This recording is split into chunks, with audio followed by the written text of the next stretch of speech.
just me reading.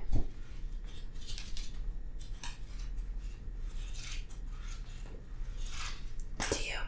So, I guess you could kind of call this an ASMR audiobook kind of style reading, but I feel like some people could argue that audiobooks themselves are also ASMR, so obviously that's something to keep in mind. But today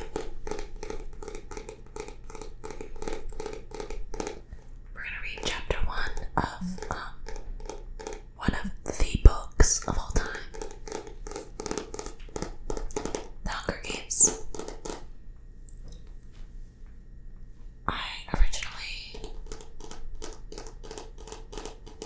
read The Hunger Games when I was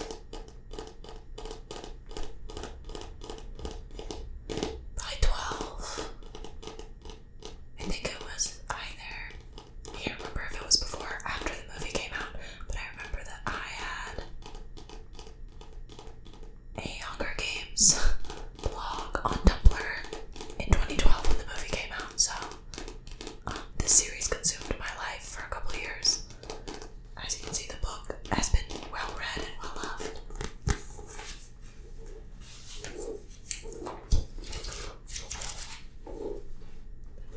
The pages are starting to yellow at the edges.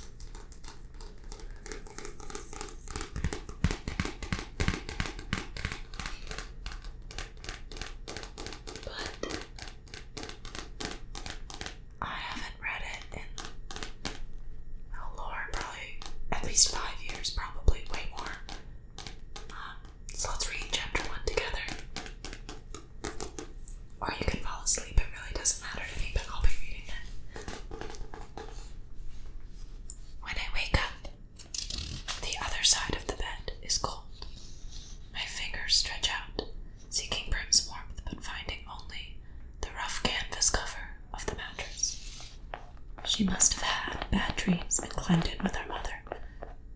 Of course she did. This is the day of the reaping. I prop myself up on one elbow.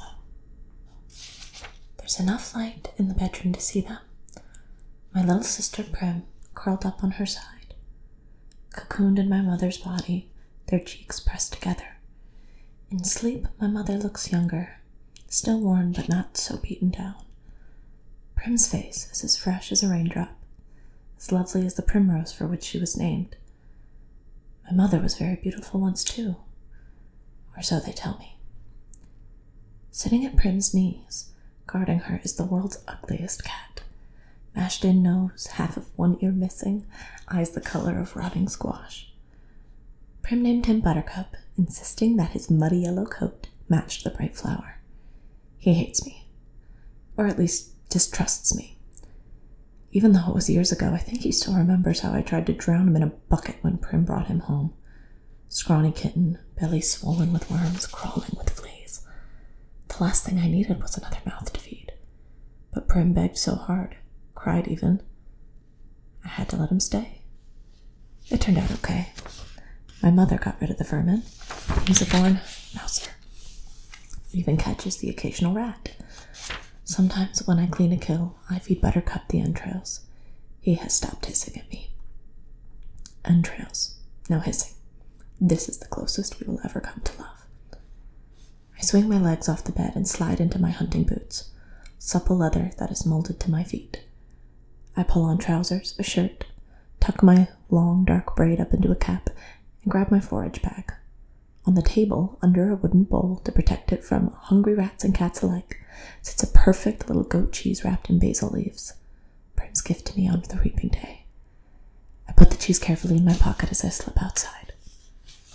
Our part of District 12, nicknamed the Seam, is usually crawling with coal miners heading out to the morning shift at this hour. Men and women with hunched shoulders, swollen knuckles, many who have long since stopped trying to scrub the coal dust out of their broken nails, the lines of their sunken faces. But today the black cinder streets are empty. Shutters on the squat gray houses are closed. The reaping isn't until 2. May as well sleep in, if you can. Our house is almost at the edge of the seam. I only have to pass a few gates to reach the scruffy field called the meadow. Separating the meadow from the woods, in fact enclosing all of District 12, is a high chain-link fence topped with barbed wire loops.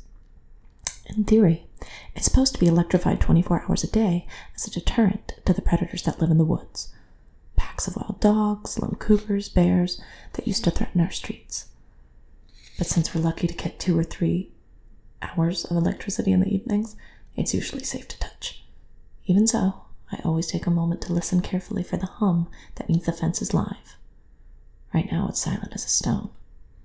Concealed by a clump of bushes, I flatten out my belly and slide under the 2-foot stretch that's been loose for years. There are several other weak spots in the fence, but this one is so close to home, I almost always enter the woods here. As soon as I'm in the trees, I retrieve a bow and sheath of arrows from a hollow log. Electrified or not, the fence has been successful at keeping the flesh eaters out of District 12. Inside the woods, they roam freely, and there are added concerns like venomous snakes, rabid animals, and no real paths to follow. But there's also food if you know how to find it. My father knew, and he taught me some before he was blown to bits in a mine explosion. There was nothing even to bury. I was 11 then. 5 years later, I still wake up, screaming for him to run. Even though trespassing in the woods is illegal, and poaching carries the severest of penalties, more people would risk it if they had weapons. But most are not bold enough to venture out with just a knife. My bow is a rarity, crafted by my father along with a few others that I keep well hidden in the woods, carefully wrapped in waterproof covers. My father could have made good money selling them, but if the officials found out, he would have been publicly executed for inciting a rebellion. Most of the peacekeepers turn a blind eye to the few of us who hunt because they're as hungry for fresh meat as anybody is. In fact, they're among our best customers. But the idea that someone might be arming the scene would never have been allowed. In the fall, a few brave souls sneak into the woods to harvest apples, but always in sight of the meadow, always close enough to run back to the safety of District 12 if trouble arises. District 12, where you can starve to death in safety, I mutter. Then I glance quickly over my shoulder. Even here, even in the middle of nowhere, you worry someone might overhear you. When I was younger, I scared my mother to death the things I would blurt about District 12, about the people who rule our country, Pan Am, from the far-off city called the capital. Eventually, I understood this would only lead us to more trouble, so I learned to hold my tongue and to turn my features into an indifferent mask so that no one could ever read my thoughts. Do my work quietly in school, make only polite small talk in the public market, discuss little more than trades in the hob, which is the black market where I make most of my money. Even at home, where I am less pleasant, I avoid discussing tricky topics like the reaping, or food shortages, or the Hunger Games. Prim might begin to repeat my words, and then where would we be? In the woods waits the only person with whom I can be myself, Gail. I can feel the muscles in my face relaxing, my pace quickening as I climb the hills to our place, a rock ledge overlooking a valley. A thicket of berry bushes protects it from unwanted eyes. The sight of him waiting there brings on a smile. Gail says I never smile except in the woods. "Hey, Catnip," says Gail. My real name is Katniss, but when I first told him, I had barely whispered it. So he thought I'd said catnip. Then when this crazy lynx started following me around the woods looking for handouts, it became his official nickname for me. I finally had to kill the lynx because he scared off game. I almost regretted it because he wasn't bad company, but I got a decent price for his pelt. Look what I shot. Gail holds up a loaf of bread with an arrow stuck in it, and I laugh. It's real bakery bread, not the flat, dense loaves we make from our grain rations. I take it in my hands, pull out the arrow, and hold the puncture in the crust to my nose, inhaling the fragrance that makes my mouth flood with saliva. Fine bread like this is for special occasions. Still warm, I say. You must have been at the bakery at the crack of dawn to trade for it. What did it cost you? Just a squirrel. I think the old man was feeling sentimental this morning. Even wished me luck. Well, we all feel a little closer today, don't we? I say, not even bothering to roll my eyes. Prim left us a cheese. I pull it out.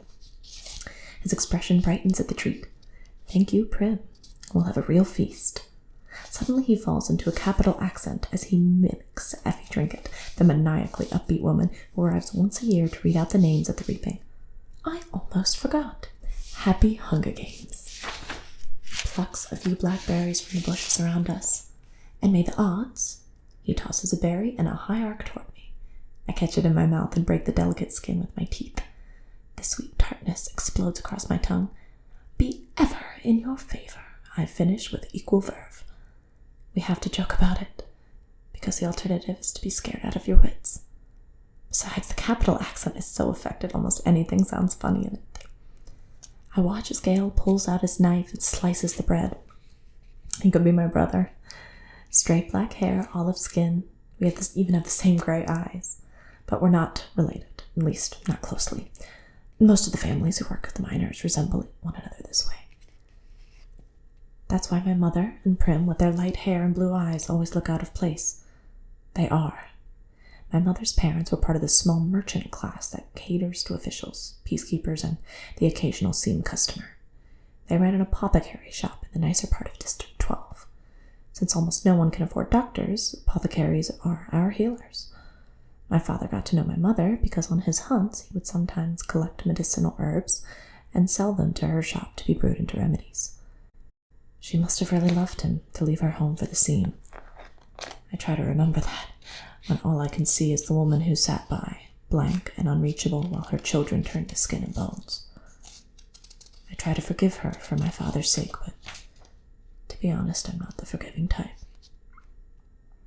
Gale spreads the bread slices with soft goat cheese, carefully placing a basil leaf on each while I strip the bushes of their berries.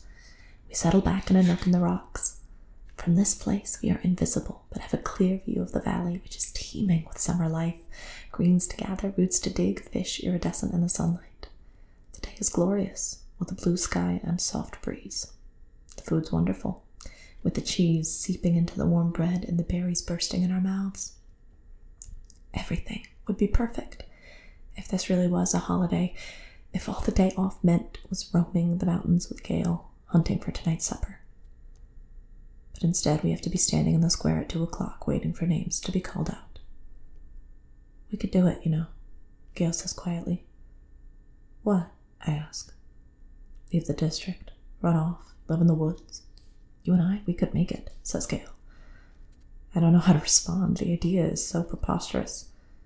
"If we didn't have so many kids," he adds quickly. They're not our kids, of course, but they might as well be. Gale's 2 little brothers and a sister, Prim. And you may as well throw in our mothers too, because how would they live without us? Who would fill those mouths that are always asking for more? With both of us hunting daily, there are still nights when game has to be swapped for lard or shoelaces or wool, still nights when we go to bed with our stomachs growling.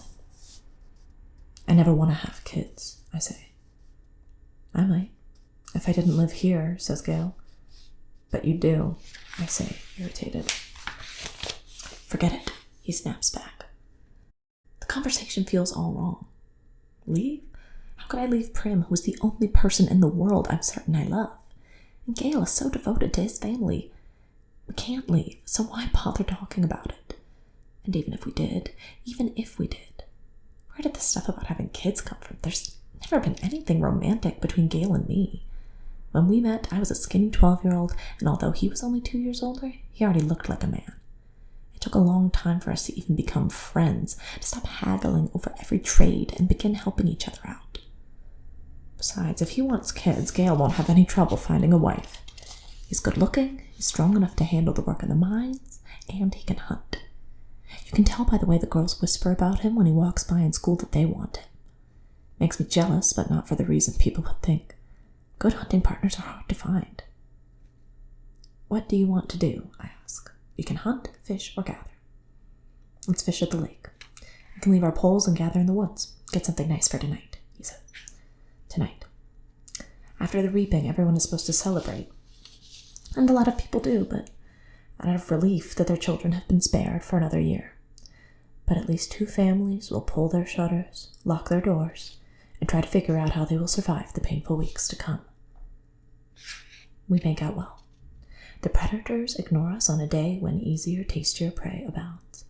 By late morning, we have a dozen fish, a bag of greens, and best of all, a gallon of strawberries. I found the patch a few years ago, but Gail had the idea to string mesh nets around it to keep out the animals. On the way home, we swing by the Hob, the black market that operates in the abandoned warehouse that once held coal. When they came up with a more efficient system that transported coal directly from the mines to the trains, the Hob gradually took over the space. Most businesses are closed by this time on reaping day, but the black market's still fairly busy. We easily trade 6 of the fish for good bread, the other 2 for salt. Greasy Say, the bony old woman who sells bowls of hot soup from a large kettle, takes half the greens off our hands in exchange for a couple chunks of paraffin. We might do a tad better elsewhere, but we make an effort to keep on good terms with Greasy Say. She's the only one who can consistently be counted on to buy wild dog. We don't hunt them on purpose, but if you're attacked and you take out a dog or 2, well, meat is meat. Once it's in the soup, I'll call it beef, Greasy Say says with a wink. No one in the seam would turn up their nose at a good leg of wild dog, but the peacekeepers who come to the Hob can afford to be a little choosier. When we finish our business at the market, we go to the back door of the mayor's house to sell half the strawberries, knowing he has a particular fondness for them and can afford our price. The mayor's daughter, Madge, opens the door. She's in my year at school. Being the mayor's daughter, you'd expect she'd be a snob, but she's all right. She just keeps to herself, like me. Since neither of us really has a group of friends, we seem to end up together a lot at school, eating lunch, sitting next to each other at assemblies, partnering for sports activities. We rarely talk, which suits us both just fine. Today, her drab school outfit has been replaced by an expensive white dress, and her blonde hair is done up with a pink ribbon. Reaping clothes. Pretty dress, says Gail. Madge shoots him a look, trying to see if it's a genuine compliment or if he's just being ironic. It is a pretty dress, but she would never be wearing it ordinarily. She presses her lips together and then smiles. Well, if I end up going to the Capitol, I want to look nice, don't I? Now it's Gail's turn to be confused. Does she mean it, or is she messing with him? I'm guessing the second. You won't be going to the Capitol, Gail says coolly. His eyes land on a small circular pin that adorns her dress. Real gold. Beautifully crafted. It could keep a family in bread for months. What can you have? 5 entries? I had 6 when I was just 12 years old. That's not her fault, I say. No, it's no one's fault. It's just the way it is, says Gail. Madge's face has become closed off. She puts the money for the berries in my hand. Good luck, Katniss. You too, I say, and the door closes. We walk toward the scene in silence. I don't like that Gail took a dig at Madge, but he's right, of course. The reaping system is unfair, with the poor getting the worst of it.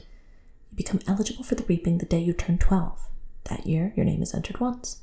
At 13 twice, and so on until you reach the age of 18, the final year of eligibility when your name goes into the pool 7 times.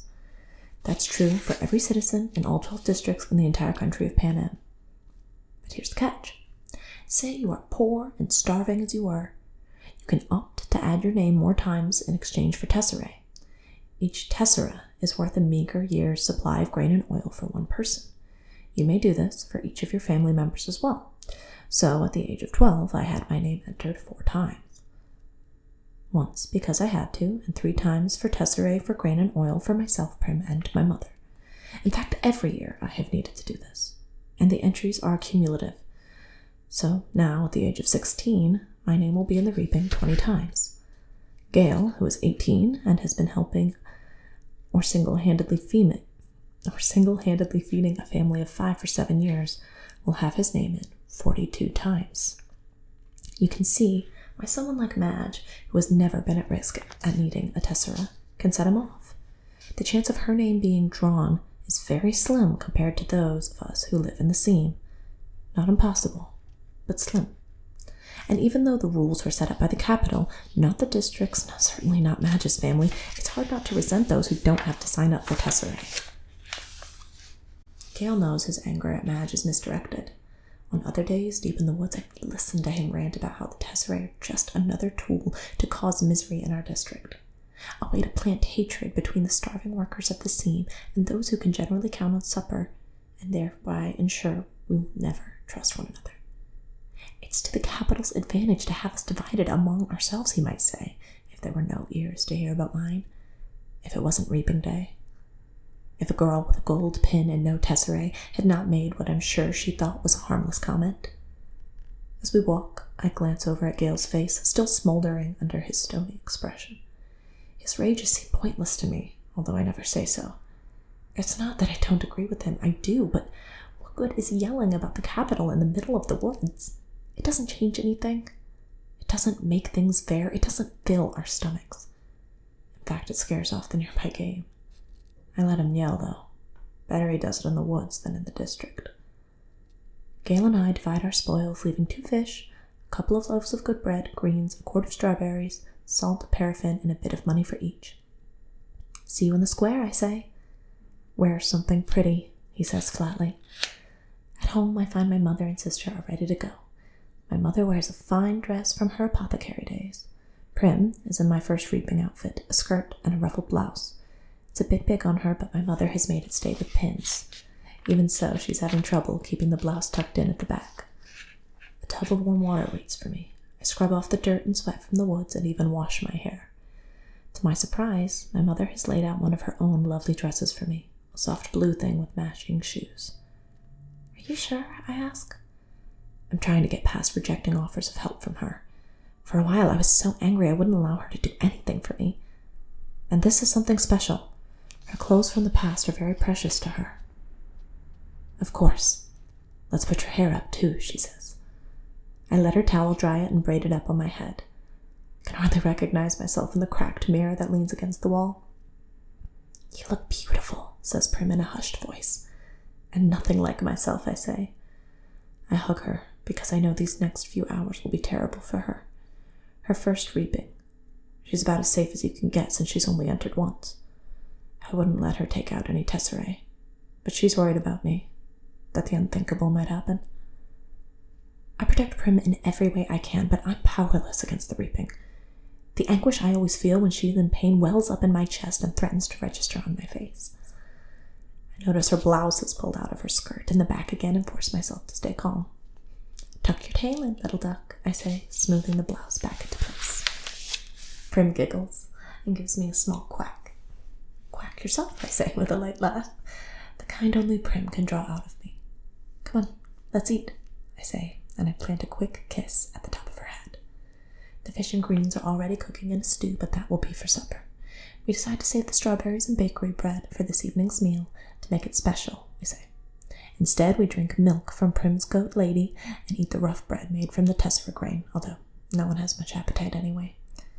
At 1 o'clock, we head for the square. Attendance is mandatory unless you are at death's door. This evening, officials will come around and check to see if this is the case. If not, you will be imprisoned. It's not too bad, really, that they hold the reaping in the square. One of the few places in District 12 that can be pleasant. Oh, it is too bad, really. The square is surrounded by shops, and on public market days, especially if there's good weather, it has a holiday feel to it. But today, despite the bright banners hanging on the buildings, there's an air of grimness. The camera crews, perched like buzzards on rooftops, only add to the effect. People file in silently and sign in. The reaping is a good opportunity for the Capitol to keep tabs on the population as well. 12 through 18-year-olds are herded into roped areas marked off by ages, the oldest in the front, the young ones, like Prim, toward the back. Family members line up around the perimeter, holding tightly to one another's hands. But there are others, too, who have no one they love at stake, or who no longer care, who slip among the crowd, taking bets on the 2 kids whose names will be drawn. Odds are given on ages, whether they're seam or merchant, if they will break down and weep. Most refuse dealing with the racketeers, but carefully. These same people tend to be informers, and who hasn't broken the law? I could be shot on a daily basis for hunting, but the appetites of those in charge protect me. Not everyone can claim the same. Anyway, Gale and I agree that if we have to choose between dying of hunger and a bullet in the head, the bullet would be much quicker. The space gets tighter, more claustrophobic as people arrive. The square is quite large, but not enough to hold District 12's population of about 8,000. Latecomers are directed to the adjacent streets where they can watch the event on screens as it's televised live by the state. I find myself standing in a clump of 16s from the scene. We all exchange terse nods and then focus our attention on the temporary stage that is set up before the Justice Building. It holds 3 chairs, a podium, and 2 large glass balls, one for the boys and one for the girls. I stare at the paper slips in the girls' ball. 20 of them have Katniss Everdeen written on them in careful handwriting. 2 of the 3 chairs fill with Madge's father, Mayor Undersea, who is a tall, balding man, and Effie Trinket, District 12's escort, fresh from the Capitol with her scary white grin, pinkish hair, and spring green suit. They murmur to each other and then look with concern at the empty seat. Just as the town clock strikes 2, the mayor steps up to the podium and begins to read. It's the same story every year. He tells the history of Panem, the country that rose up out of the ashes of a place that was once called North America. He lists the disasters, the droughts, the storms, the fires, the encroaching seas that swallowed up so much of the land, the brutal war for what little sustenance remained. The result was Panem, a shining capital ringed by 13 districts, which brought peace and prosperity to its citizens. Then came the dark days, the uprising of the districts against the capital. 12 were defeated, the 13th obliterated. The Treaty of Treason gave us new laws to guarantee peace and, as our yearly reminder that the dark days must never be repeated, it gave us the Hunger Games. The rules of the Hunger Games are simple. In punishment for the uprising, each of the 12 districts must provide 1 girl and 1 boy called tributes to participate. The 24 tributes will be imprisoned in a vast outdoor arena that could hold anything from a burning desert to a frozen wasteland. Over a period of several weeks, the competitors must fight to the death. The last tribute standing wins. Taking kids from our districts, forcing them to kill one another while we watch. This is the Capitol's way of reminding us how totally we are at their mercy. How little chance we would stand of surviving another rebellion. Whatever words they use, the real message is clear. Look how we take your children and sacrifice them, and there's nothing you can do. If you lift a finger, we will destroy every last one of you, just as we did in District 13. To make it humiliating as well as torturous, the Capitol requires us to treat the Hunger Games as a festivity, a sporting event pitting every district against the others. The last tribute alive receives a life of ease back home, and their district will be showered with prizes, largely consisting of food. All year, the Capitol will show the winning district gifts of grain and oil, and even delicacies like sugar, while the rest of us battle starvation. It is both a time for repentance and a time for thanks, intones the mayor. Then he reads the list of past District 12 victors. In 74 years, we have had exactly 2. Only one is still alive. Hamish Abernathy, a paunchy middle-aged man who at this moment appears hollering something unintelligible, staggers onto the stage, and falls into the 3rd chair. He's drunk. Very. The crowd responds with its token applause, but he's confused and tries to give Effie Trinket a big hug, which she barely manages to fend off. The mayor looks distressed. Since all of this is being televised, right now District 12 is the laughingstock of Panem, and he knows it. He quickly tries to pull the attention back to the reaping by introducing Effie Trinket. Bright and bubbly as ever, Effie Trinket trots to the podium and gives her signature "Happy Hunger Games," and may the odds be ever in your favor. Her pink hair must be a wig because her curls have shifted slightly off-center since her encounter with Hamish. She goes on a bit about what an honor it is to be here, although everyone knows she's just aching to get bumped up to the better district, where they have proper victors, not drunks who molest you in front of the entire nation. Through the crowd, I spot Gale, looking back at me with the ghost of a smile. As reapings go, this one at least has a slight entertainment factor. But suddenly I am thinking of Gale and his 42 names in that big glass ball, and how the odds are not in his favor. Not compared to a lot of the boys, and maybe he's thinking the same thing about me because his face darkens and he turns away. But there are still thousands of slips. I wish I could whisper to him. It's time for the drawing. Effie Trinket says, as she always does, "Ladies first," and crosses to the glass ball with the girls' names. She reaches in, digs her hand deep into the ball, and pulls out a slip of paper. The crowd draws in a collective breath, and then you can hear a pin drop, and I'm feeling nauseous and so desperately hoping that it's not me, that it's not me, that it's not me. Effie Trinket crosses back to the podium, smooths the slip of paper, and reads out the name in a clear voice. And it's not me. It's Primrose Everdeen.